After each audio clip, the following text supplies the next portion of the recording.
हमारे इस channel know basics पे आपका फिर से बहुत बहुत स्वागत है।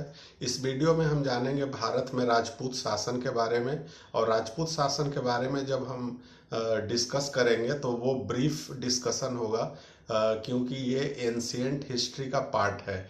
यहाँ पे सिर्फ हम उस समय के राजनीतिक स्थिति को हम समझने के लिए राजपूत शासन के बारे में जानेंगे। और दूसरा जो उद्देश्य है कि जो मुस्लिम आक्रांताओं के भारत में आक्रमण हुए तुर्की शासकों के, तो और उसके बाद भारत में एक साम्राज्य विस्तार उन्होंने किया, एक नींव डाली, तो उसको समझने में आसानी होगी कि किस प्रकार राजपूत शासकों में आपसी फूट थे और इसी का फायदा बाहर के शासकों ने उठाया और भारत में एक मुस्लिम शासन की नींव डाली। तो सबसे पहले हम राजपूतों के बारे में हम जानते हैं ब्रीफली। तो राजपूत शब्द जो आया है वो संस्कृत के शब्द राजपुत्र से आया है और इसका मतलब होता है राजा का बेटा। अब 1647 ईस्वी में जब हर्षवर्धन की मृत्यु हो गई तो उत्तर भारत और उत्तर पश्चिम भारत में कोई मजबूत केंद्रीय शासन नहीं था। ऐसी स्थिति में अनेक जो छोटे मोटे जो सामंत थे वो राजा बनकर उभरे और अलग अलग क्षेत्रों पे राज करना शुरू किया, शासन करना शुरू किया। इन्हें ही राजपूत शासन के नाम से जाना जाता है। अब इनकी उत्पत्ति के बारे में, अर्थात राजपूतों का की उत्पत्ति कैसे होती है, इनका आगमन कैसे हुआ, राजनीतिक परिदृश्य में ये कैसे आए, इसको हम जरा समझने की कोशिश करते हैं। तो उत्पत्ति के संबंध में कई विचार हैं, जैसे कि फॉरेन जो हिस्टोरियन हैं, विदेशी इतिहासकार हैं, जिनमें कि 3 प्रमुख नाम हैं और वो है डॉड, स्मिथ और कनिंघम। इनका कहना है कि राजपूतों की उत्पत्ति विदेशों से हुई है, अर्थात विदेशी प्रजातियों से इनकी उत्पत्ति हुई। इसके उल्टे जो भारतीय इतिहासकार हैं, जिनमें 2 नाम महत्वपूर्ण हैं, वो है गौरी शंकर और हीराचंद ओझा का। इनका कहना है कि नहीं, राजपूतों की उत्पत्ति जो है वो भारतीय उत्पत्ति ही है, अर्थात इनके जो पूर्वज हैं वो भारतीय ही हैं, वहीं से इनकी उत्पत्ति हुई है। साथ में इनका यह भी कहना है कि पहले के जमाना में राजाओं की कई पत्नियां होती थी। एक मुख्य पत्नी होती थी जिनको कि जिन्हें कि राजकीय दर्जा प्राप्त होता था। अन्य जो पत्नियां होती थी उन्हें राजकीय दर्जा प्राप्त नहीं होता था। तो जिन पत्नियों को राजकीय दर्जा प्राप्त नहीं होता था उनसे जो संतान उत्पन्न हुए राजाओं के, वही संतान आगे में जाकर राजपूत के नाम से फेमस हुए और उन्होंने ही अपना शासन स्थापित किया। अब इसी संबंध में एक चंद्रवरदाई की रचना है, पृथ्वीराज रासो। और चंद्रवरदाई पृथ्वीराज चौहान, या कह लें कि पृथ्वीराज तृतीय, उनका एक्चुअल जो है सो पृथ्वीराज तृतीय है और इतिहास में वो पृथ्वीराज चौहान के नाम से फेमस है। तो उनके दरबारी कवि और उनके मित्र थे चंद्रवरदाई। उन्होंने एक पुस्तक लिखी जिसका नाम है पृथ्वीराज रासो। उस किताब में उन्होंने राजपूतों की उत्पत्ति के संबंध में एक अग्निकुंड का सिद्धांत दिया। इस अग्निकुंड के सिद्धांत के अनुसार जब पृथ्वी पर बहुत ज्यादा पाप बढ़ गया, बहुत ज्यादा जो है सो लोगों को परेशान किया जाने लगा आक्रांताओं के द्वारा, तब ऋषि वशिष्ठ ने माउंट आबू पर्वत पर एक अग्निकुंड का निर्माण किया और उस अग्निकुंड से 4 योद्धा जन्म लेते हैं। वो 4 योद्धा होते हैं गुज्जर प्रतिहार चौहान, चालुक्य और परमार। तो कई बार एग्जाम्स में पूछा गया है कि अग्निकुंड का सिद्धांत किसने दिया, इससे उत्पन्न जो योद्धा हैं वो कौन कौन से हैं। तो ये 4 योद्धा निकले। तो इस चंद्रवरदाई के इस अग्निकुंड के सिद्धांत को हालांकि कई इतिहासकार जो है सो एक कोरी कल्पना मानते हैं। खैर कुछ भी हो, राजपूतों की उत्पत्ति किसी भी तरीके से हुई हो, उन्होंने भारत पे शासन किया। लेकिन इनमें सबसे राजपूत शासकों में सबसे बड़ी कमी क्या रही कि इनमें आपसी फूट बहुत ज्यादा थी और राजपूतों की कई श्रेणियां थी, उपजातियां थी। जैसे कि सूर्यवंशी राजपूत भी कहे जाते थे। अब सूर्यवंशी राजपूतों की भी 10 शाखाएं थी, 10 अलग अलग उपजातियां थी। उसी तरह से चंद्रवंशी राजपूत, इनके भी 10 उपजातियां थे। अग्निकुंड से उत्पन्न जो थे वो 4, और ऋषि वंश से, ऋषियों से इनकी उत्पत्ति, इस तरह के 12 राजपूत थे। तो कुल मिलाकर 36 राजपूतों के प्रमाण मिलते हैं हमारे यहाँ। तो 36 उप प्रजातियां थी राजपूतों के। अब समस्या कहाँ होती है कि राजपूतों में आपसी प्रतिद्वंदिता ही बहुत ज्यादा थी। उनमें श्रेष्ठता को लेकर आपस में ही झगड़े होते थे और वो झगड़ा इतना ज्यादा होता था कि कोई भी एक दूसरे को मदद करने को तैयार नहीं होता था। और जब कोई बाहरी आक्रमण होता था तो जो राजपूत शासक थे मिलकर मुकाबला नहीं करते थे। अधिकतर मौकों पर वो क्या करते थे कि विदेशी आक्रांताओं का सहयोग करते थे। तो स्थिति क्या होती थी कि बाहर से जो भी मुस्लिम शासक आए वो एक एक करके हराना शुरू किया राजपूतों को, और ये आपसी फूट में एक एक कर सभी अपने राज्य और शासन को खो दिया। अब हम आते हैं कुछ महत्वपूर्ण जो राजपूतों की जो वंश हैं उनके बारे में हम जानते हैं।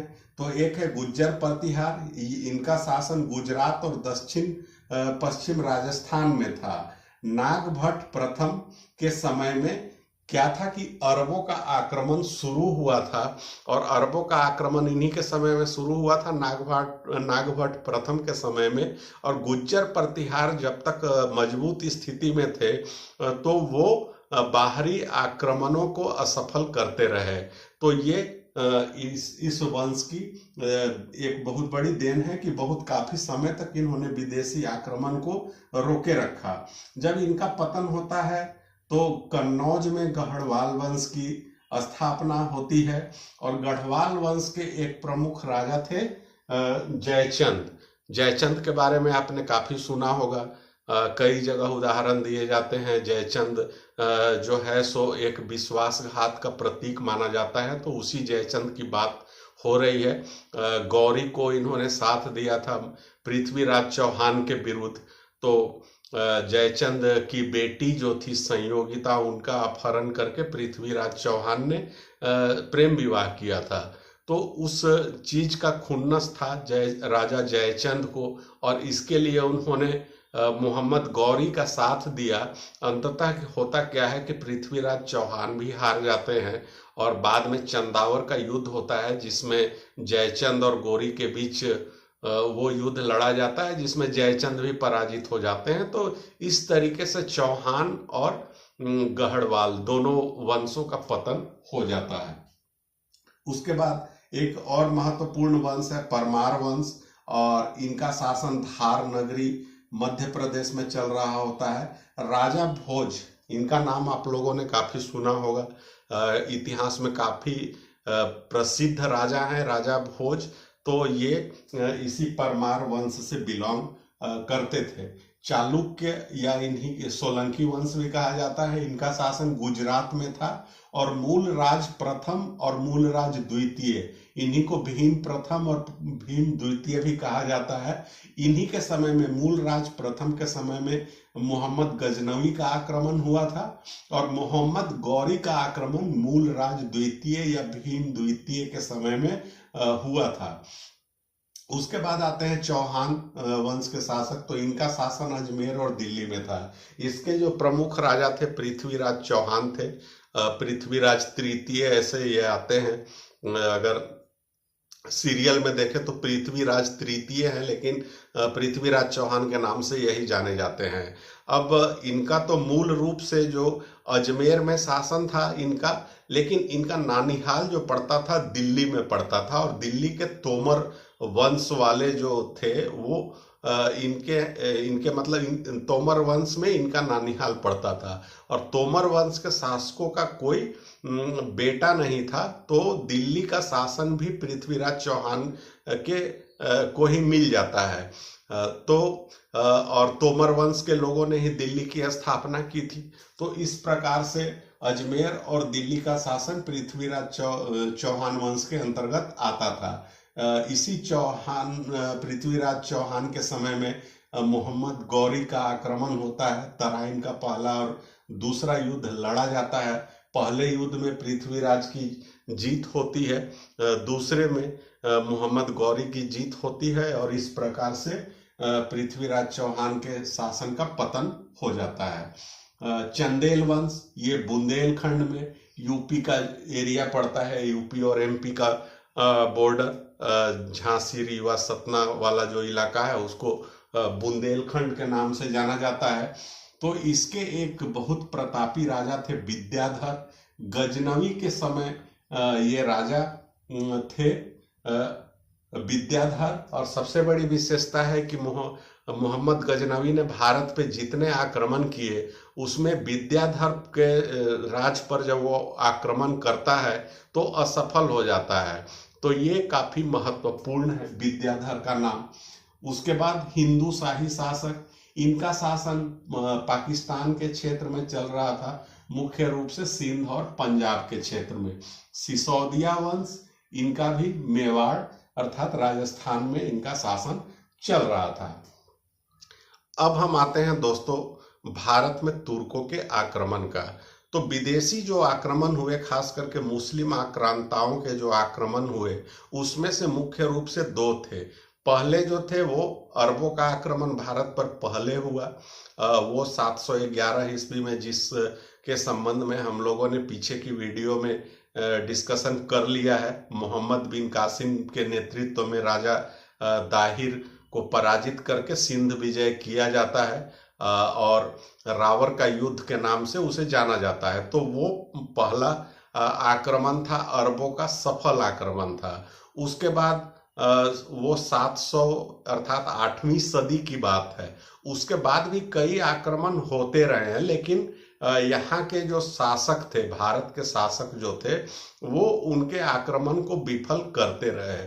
बाद में तुर्की शासकों का आक्रमण भारत पर होता है, सफल आक्रमण होता है, और ये बात है 10वीं और 11वीं शताब्दी की। और उसमें सबसे प्रमुख जो है दो नाम आते हैं, मोहम्मद गजनवी और मोहम्मद गौरी। तो हम आज जो डिस्कस करेंगे इस वीडियो में वो मोहम्मद गजनवी के बारे में जानेंगे। तो मोहम्मद गजनवी कौन था वो हम जानने और समझने की कोशिश करते हैं, और भारत पे जो आक्रमण किया, कहाँ कहाँ आक्रमण किए और कौन कौन से उसके महत्वपूर्ण आक्रमण थे, उसका प्रभाव क्या हुआ, ये हम जानने की कोशिश करेंगे। तो दोस्तों अल्पतगीन नाम का एक व्यक्ति था, जो अफगानिस्तान के क्षेत्र में एक जगह पड़ता है गजनी। तो गजनी में जिन भी शासकों का शासन जो चल रहा था, तो उसी शासक के अंतर्गत ये जो था अल्पतगीन जो था एक दास था। तो 10वीं सदी में जब वो शासक कमजोर होता है, तो वैसी स्थिति में अफगानिस्तान में ही वो एक यामनी वंश की स्थापना करता है, यामनी वंश की नींव डालता है, और गजनी में इस वंश का शासन स्थापित होता है, एक स्वतंत्र राज्य की स्थापना करता है अल्पतगीन। राजधानी इसकी होती है गजनी, अफगानिस्तान के। इसी का एक दास था, या कह ले कि दास भी था और उसका बाद में दामाद भी हो जाता है अल्पतगीन का, उसका नाम होता है सुबुक्तगीन। तो 977 ईस्वी में ये क्या करता है कि भारत के क्षेत्र, वही पाकिस्तान वाला क्षेत्र लेकिन भारत का ही हिस्सा है, तो उस क्षेत्र पर आक्रमण करता है। सटा हुआ इलाका, बै हिंद का क्षेत्र, इसको पेशावर भी कहा जाता है, और बै हिंद जो है वो पेशावर की राजधानी होती है। तो ये भारत पर पहला तुर्की आक्रमण था। जो कि सुबुक्तगीन के द्वारा 1977 ईस्वी में किया गया था। और वहां के राजा कौन होते हैं? तो जयपाल होते हैं। हिंदू शाही शासक होते हैं। पंजाब और सिंध वाले इलाके में, पेशावर वाले इलाके में इनका शासन चल रहा होता है। तो हिंदू शाही शासक जो है वो भी राजपूत शासक ही होते हैं। तो जयपाल इसमें सुबुक्तगीन को हरा देते हैं। ये आक्रमण असफल हो जाता है। उसके बाद क्या होता है? सुबुक्तगीन के दो बेटे होते हैं, एक होता है इस्माइल और दूसरा मोहम्मद गजनवी। तो सुबुक्तगीन इस्माइल को अपना प्रतिनिधि नियुक्त करता है। तो बाद में मोहम्मद गजनवी इस्माइल को हराकर, पराजित करके उसको अपदस्थ कर देता है सत्ता से, और खुद राजा बन बैठता है गजनी का।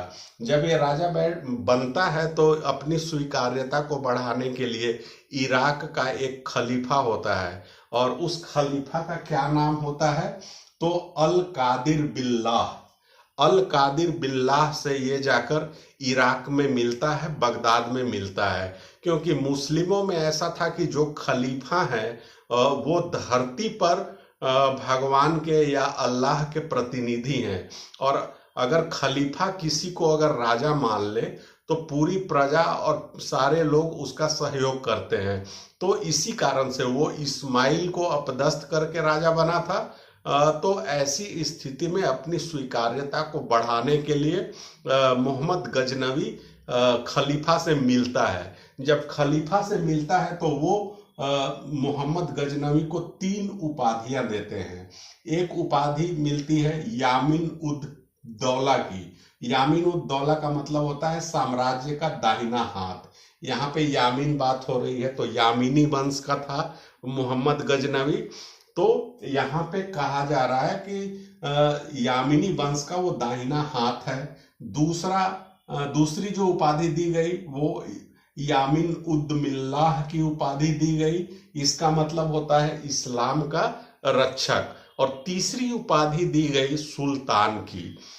तो यह प्रश्न कई जगह पूछा जाता है कि भारत में पहला तुर्की शासक कौन था, जिसने पहला व्यक्ति कौन था? शासन तो इसने नहीं किया, मोहम्मद गजनवी ने, जिसने सुल्तान की उपाधि धारण की। तो सुल्तान की उपाधि को धारण करने वाला पहला तुर्की शासक जो था वो मोहम्मद गजनवी था। अब हम आते हैं मोहम्मद गजनवी के भारत पर आक्रमण के। तो इसके संबंध में एक इतिहासकार है सर हेनरी इलियट। उन्होंने कहा कि भारत पे इसने 17 आक्रमण किए।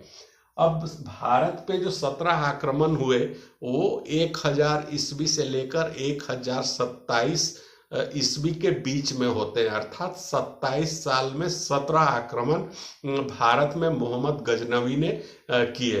अब ये जो भी आक्रमण गजनवी के द्वारा किए जा रहे थे, तो इसके उद्देश्य क्या थे? तो इसका मुख्य जो उद्देश्य था वो था कि उसे पता था कि भारत एक बहुत धनी देश है, समृद्ध देश है, सोने की चिड़िया कहा जाता है। और यहाँ के मंदिरों के बारे में उसने सुन रखा था कि बहुत सारा चढ़ावा खजाने में पड़ा हुआ है। और चढ़ावे में क्या है? तो सोने चांदी जैसे हीरे जवाहरात भरे पड़े हुए हैं। यहाँ के मंदिर काफी समृद्ध हैं। तो ऐसी स्थिति में ये निर्णय करता है कि भारत में वो आक्रमण करके उन धन को लूट करेगा, और लूट कर वो ले जाएगा अपने क्षेत्र में, और उस धन का उपयोग वो अपने साम्राज्य के विस्तार में करना चाहता है। तो यहाँ पे एक बात ध्यान रखिएगा कि भारत पर जो मोहम्मद गजनवी का आक्रमण होता है, तो इसका गजनवी का ये उद्देश्य बिल्कुल नहीं था कि भारत में अपने साम्राज्य को स्थापित करना है या भारत में अपने साम्राज्य को विस्तार करना है, बल्कि वो मध्य एशिया के क्षेत्र में ही भारत द्वारा लूटे गए धन संपदा से अपनी स्थिति मजबूत करना चाहता है। अब इसके जो आक्रमण हुए तो वो हम जान लेते हैं। इसके आक्रमण कब से? तो कुछ जो महत्वपूर्ण आक्रमण है उनके बारे में हम जानते हैं। इसके पिता सुबुक्तगीन ने भारत पर पहली बार आक्रमण किया था। पहला तुर्की आक्रमणकारी था सुबुक्तगीन, वो असफल हो गया था। उसके बाद पहला आक्रमण 1001 में होता है, पंजाब के क्षेत्र में ही। उस समय भी जयपाल ही शासक होते हैं। हालांकि ये आक्रमण जो है आमने सामने की लड़ाई नहीं हुई थी, बल्कि वो चोरी से एक तरीके से वहां पे आक्रमण करता है, लूटने की कोशिश करता है, पूरी तरीके से सफल नहीं होता है, वो चला जाता है। उसके बाद इसका दूसरा आक्रमण फिर से वहीं होता है, पंजाब में ही। इस बार जयपाल की हार हो जाती है। तो जयपाल की जब हार होती है तो उन्हें खुद में बहुत ज्यादा आत्मग्लानि होती है, और इस आत्मग्लानि में वो आत्महत्या कर लेते हैं। तो ये काफी महत्वपूर्ण है कि जयपाल जब हार गए मोहम्मद गजनवी से, और उसके पिता को उन्होंने हराया था, जब उसके बेटे से वो हार जाते हैं तो वो आत्महत्या कर लेते हैं आत्मग्लानि में। उसके बाद 1005 में अब्दुल फतेह दाऊद पर आक्रमण किया मुल्तान में। ये भी वर्तमान में पाकिस्तान का क्षेत्र पड़ता है। इसको भी जीत लिया। उसके बाद जीत लिया कहने का मतलब यहाँ से सफलतापूर्वक वो लूटपाट करके चला जाता है। उसके बाद छठा आक्रमण 1008 में होता है। तो ये कहाँ पे, तो ये बहुत बड़ा आक्रमण था, और इसमें आनंद पाल से उसका सामना होता है। और हद की बात यह थी कि आनंद पाल का सहयोग अन्य 5 जो राजा होते हैं वो भी कर रहे होते हैं, जैसे ग्वालियर के राजा, कन्नौज, अजमेर और उज्जैन। तो 5 राज्यों की सेनाएं मिलकर गजनवी का मुकाबला कर रही थी। फिर भी वो सफल हो जाता है। इनकी संयुक्त सेना जो है हरा नहीं पाती है, और इसी आक्रमण में वो कई मंदिरों में जो है सो वो मूर्तियों को तोड़ डालता है, और इसी के बाद उसे मूर्ति भंजक भी कहा जाने लगता है मोहम्मद गजनवी को। 12वां आक्रमण 10,018-19 में होता है कन्नौज पर, और राजा होते हैं राजपाल।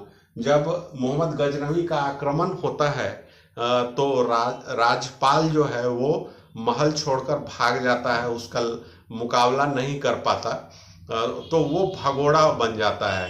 ऐसी स्थिति में बहुत भारी मात्रा में धन संपत्ति लूटकर मोहम्मद गजनवी फिर से चला जाता है। जब राजपाल भाग जाता है मुकाबला किए बिना, तो ऐसी स्थिति में उस समय चंदेलों के राजा होते हैं विद्याधर। उनको बहुत ये चीज नागवार गुजरती है कि भाई हार और जीत वो तो अलग बात है, एक राजपूत हो तो राजपूत को शान के साथ किसी भी चीज का मुकाबला करना चाहिए। इसके लिए वो क्या करते हैं, राजपूत शासकों को इकट्ठा करते हैं और राजपाल को दंड देने का निश्चय करते हैं। ऐसा ही किया भी जाता है। अंततः राजपाल को पकड़ लिया जाता है और कालिंजर के किले में उसकी हत्या कर दी जाती है दंड स्वरूप। तो विद्याधर की महत्वपूर्ण भूमिका थी इसकी हत्या करने में। जब राजपाल की हत्या होती है तो मोहम्मद गजनवी काफी ज्यादा नाराज होता है विद्याधर से कि वो इस तरीके से हमारे विरुद्ध क्यों लोगों को भड़का रहा है। तो इसकी सजा वो विद्याधर को देने की कोशिश करता है। और ठीक अगले साल 1919-20 में ही चंदेलों पर आक्रमण करता है। इस आक्रमण में गजनवी का अभियान पूरी तरीके से फेल हो जाता है। और यह प्रश्न आपको पूछा जा सकता है कि वो कौन सा शासक था जिससे गजनवी की हार हुई थी। तो वो विद्याधर ही था। ये अभियान असफल होता है। 16वां आक्रमण होता है 10,024 में, काफी महत्वपूर्ण है। ये सोमनाथ के मंदिर पर आक्रमण किया जाता है और उस समय कहा जाता है कि सोमनाथ का मंदिर भारत में सबसे समृद्ध मंदिर था, सबसे ज्यादा धन दौलत संपदा वहीं पे पड़ा हुआ था। इसी बात को सुनकर वह सोमनाथ के मंदिर पर आक्रमण करने का निश्चय करता है। आक्रमण वो करता भी है और सफलतापूर्वक आक्रमण करके बहुत भारी मात्रा में धन संपत्ति दौलत लूट कर जाता है। अब उस समय वहां के शासक कौन होते हैं, तो भीमदेव प्रथम या मूलराज प्रथम जिन्हें कहा जाता है, ये गुजरात के शासक होते हैं। इस आक्रमण के समय मोहम्मद गजनवी क्या करता है कि शिवलिंग को उठाकर ले जाता है गजनी में, और गजनी में एक मस्जिद है जिसे जामी मस्जिद कहा जाता है। उस जामी मस्जिद की सीढ़ियों में शिवलिंग के टुकड़े को टुकड़े टुकड़े करके लगवा देता है। तो इस तरीके से वो उसमें धर्मांधता थी। इसी के बारे में कहा जाता है कि जब वो सोमनाथ से बहुत भारी मात्रा में धन संपत्ति लूट कर जा रहा था, तो जाठों ने उस पर हमला किया और काफी सारा संपत्ति जो वो लूट कर ले जा रहा था उसका एक बहुत बड़ा हिस्सा जाठों ने लूट लिया, जाने से रोक दिया। अब इससे गुस्सा होकर वो 17वां आक्रमण करता है 10,027 में, और जाठों पर आक्रमण करता है क्योंकि वो पिछले आक्रमण में उसके धन संपत्ति को ले जाने से रोक दिया था। तो इससे नाराज होकर वो जाठों पर आक्रमण करता है और उन्हें पराजित भी करता है।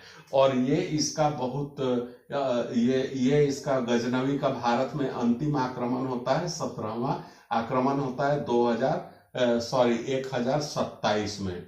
3 साल के बाद गजनवी की मृत्यु हो जाती है। ऐसा कहा जाता है कि वो जितनी भी धन संपत्ति यहाँ से लेकर जाता है, एक कमरे में बंद होकर, अपने किले में बंद होकर, महल में बंद होकर वो उसको निहारता रहता है, सोने और चांदी को, और अंततः ऐसी स्थिति में वो पागल हो जाता है और पागल होकर 1030 में उसकी अंततः मृत्यु हो जाती है। अब हम जानते हैं कुछ और भी चीजें, जैसे कि मोहम्मद गजनवी जब भारत में आया तो 2-3 उसके साथ साहित्यकार भी आते हैं, उनके बारे में हम जान लेते हैं। तो वो कौन कौन थे? तो एक तो है उत्तबी, इसे दरबारी इतिहासकार का दर्जा प्राप्त था और इसने किताबें लिखी थी। एक किताबुल यामिनी वंश का था, उसी के प्रशंसा में वो किताब लिखता है, किताबुल यामिनी, या इसे, और दूसरी किताब लिखी थी तारीखे यामिनी। दूसरे जो एक महत्वपूर्ण व्यक्ति होते हैं, बहुत बड़े विद्वान, अलबरूनी। हालांकि अलबरूनी जो है वो अरबी होते हैं, एक अरबी व्यक्ति होते हैं, अरबी साहित्यकार होते हैं, लेकिन वो मोहम्मद गजनवी के साथ जब आते हैं भारत में, और वो भारत की संस्कृति और यहाँ के समाज से बहुत ज्यादा प्रभावित होते हैं, और उसी भारतीय समाज और संस्कृति पर इन्होंने किताब लिखी, किताबुल हिंद, या इसी को कहा जाता है तारीखे हिंद। हिंदी में इसका अनुवाद रजनीकांत शर्मा ने किया था। और इसके बारे में, अलबरूनी के बारे में कहा जाता है कि पुराणों का अध्ययन करने वाला ये पहला मुस्लिम व्यक्ति था। इसके अलावा और भी कई बातें हैं कि ये एक बहुत बड़ा विद्वान था। यहाँ पे वो संस्कृत सीखता है, अलग अलग भाषाओं को सीखता है, वेद, पुराण, उपनिषद, और यहाँ तक कि कई और भी जो हैं किताबों का वो अध्ययन करता है। इसके बारे में कहा जाता है कि एक बहुत बड़ा भूगोलविद था, बहुत बड़ा साहित्यकार था, गणितज्ञ था। तो एक बहुत विद्वान आदमी था अलबरूनी।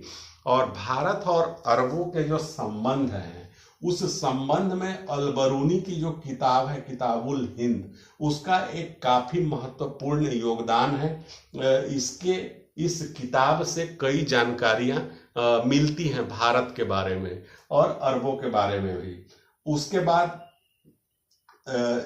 एक और जो महत्वपूर्ण काम था मोहम्मद गजनवी का, वो था कि भारत में उसने पहली बार चांदी का सिक्का चलाया था। और इसकी खासियत क्या थी कि संस्कृत मुद्रा लेख था। इसे संस्कृत मतलब जो सिक्के पे जो लेख लिखे गए थे वो संस्कृत में लिखे गए थे। 30 ग्राम का सिक्का जारी किया गया था। तो ये थे मोहम्मद गजनवी से जुड़े हुए महत्वपूर्ण बातें। अब हम आगे की वीडियो में मोहम्मद गौरी के बारे में जानेंगे, और वो भारत में आकर एक तुर्की शासन की स्थापना करता है, और इस तरीके से भारत में एक मुस्लिम शासन की शुरुआत होती है। तो दोस्तों, उम्मीद करता हूँ कि आपको ये वीडियो अच्छा लगा होगा, पसंद आया होगा। अगर अच्छा लगा हो तो इस वीडियो को आप शेयर करिए अपने दोस्तों और स्टूडेंट्स के साथ। चैनल को सब्सक्राइब कर लीजिए, नोटिफिकेशन वाली घंटी जरूर बजा दीजिए। अगर कोई सलाह देनी हो, मशवरा देना हो तो कमेंट के रूप में आप इसे दे सकते हैं। फिर मिलते हैं आगे की वीडियो में, तब तक के लिए धन्यवाद।